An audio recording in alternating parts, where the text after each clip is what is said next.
আজকে করেছিলাম ভোলা মাছের ঝাল। নুন হলুদ মাখিয়ে নিলাম মাছগুলোকে, কড়াইতে তেল দিয়ে ভালো করে ভেজে নেব এপিঠ ওপিঠ।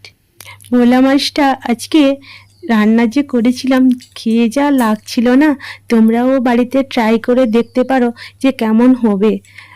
ভাবছো যে খারাপ হবে, যারা খায়নি তারা না খেয়েও থাকতে পারবে না।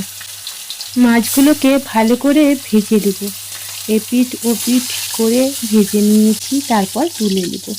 তোলা হয়ে গেছে, ওই তেলে যে রসুন থেতানো ছিল সেটা দিয়ে কিছুক্ষণের জন্য ভেজে নেব। ভেজে লাল করে নিয়েছি, পেঁয়াজ বাটা ছিল সেটাকে দিয়ে দিলাম, দিয়ে টমেটো কুচি দিয়ে বেশ খানিকক্ষণ নাড়ানো পরে আবার ক্যাপসিকাম আর ধনেপাতা বাটা একটু দিয়ে দিলাম, দিয়ে কিছুক্ষণ কষিয়ে নিলাম।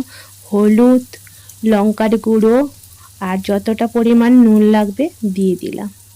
ওইটাকে ভালো করে কষিয়ে নিব। কষিয়ে ওতে একটু বাদাম বাটা আর সাদা সর্ষের বাটাকে জল গুলিয়ে দিয়ে মশলাটাকে একটু মেরে নিব। মারা হয়ে গেছে, এতে জল দিয়ে একটু ফুটিয়ে ভাজা মাছগুলোকে দিয়ে নাড়িয়ে ধনেপাতা কুচি ছড়িয়ে নামিয়ে নিব।